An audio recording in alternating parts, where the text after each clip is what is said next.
டிட்வா புயல் காரணமாக இலங்கையில் பல்வேறு விதமான சேதங்கள் ஏற்பட்டிருக்கக்கூடிய நிலையில் 80 பேர் கொண்ட NDRF குழு தற்போது இலங்கைக்கு விரைந்திருக்கின்றது. இது தொடர்பான அண்மை செய்தியை பார்த்துக் கொண்டிருக்கிறோம். இது தொடர்பான மேலும் விரிவான தகவல்களை எமது செய்தியாளர் பாண்டியராஜன் வழங்க கேட்போம். பாண்டியராஜன், தகவல்கள் என்ன? டிட்வா புயல் தாக்கம் காரணமாக இலங்கை நாடு முழுவதும் பல்வேறு பகுதிகளில் உயிர் சேதம் உட்பட பல்வேறு சேதங்கள் ஏற்பட்டிருக்கிறது. காட்டாற்று வெள்ளம் பாய்கிறது. மேலும் குடியிருப்பு பகுதிகளுக்கு மழை சென்றுவதன் காரணமாக உயிரிழப்புகள், நிலச்சரிவு உள்ளிட்ட அந்த பேரிடர்களால் ஏற்படக்கூடிய அந்த சூழல் ஏற்பட்டிருக்கக்கூடிய நிலையில் இந்தியாவின் சார்பில் இருந்து பாதுகாப்பு நடவடிக்கைகளுக்காக, மீட்பு நடவடிக்கைகளுக்காக இங்கிருந்து வீரர்கள் அனுப்பப்பட்டிருக்கிறார்கள். குறிப்பாக உத்தரப்பிரதேசத்தில் இருக்கக்கூடிய ஹிண்டன் ஏர்பேஸில் இருந்து 80 பேர் தேசிய பேரிடர் மீட்பு படையினர் சற்றுமுன் இந்திய விமானப்படைக்கு சொந்தமான I-76 இந்திய விமானப்படையினுடைய விமானம் மூலம் புறப்பட்டிருக்கிறார்கள். அவர்கள் அதில் 80 தேசிய மீட்பு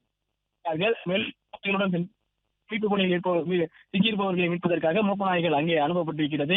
மேலும் பேரிடரில் பாதிக்கப்பட்டிருக்கக்கூடிய மக்களுக்கு நிவாரணப் பொருட்கள் மற்றும் மீட்பு பணிக்கு தேவையான உபகரணங்களுடன் தற்போது இந்த IL-76 விமானமானது ஹிண்டன் ஏர்பேஸில் இருந்து புறப்பட்டு கொழும்பு சென்றடைந்திருப்பதாக தெரிவிக்கப்பட்டிருக்கிறது.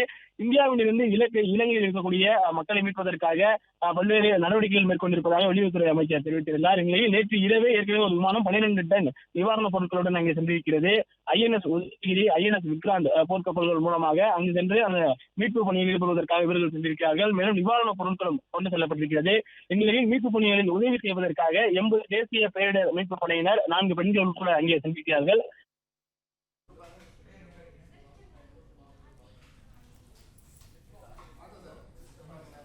நன்றி பாண்டியராஜன் தகவல்களுக்கு.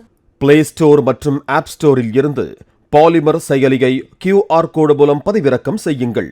செய்திகளை உடனுக்குடன் பெறுங்கள்.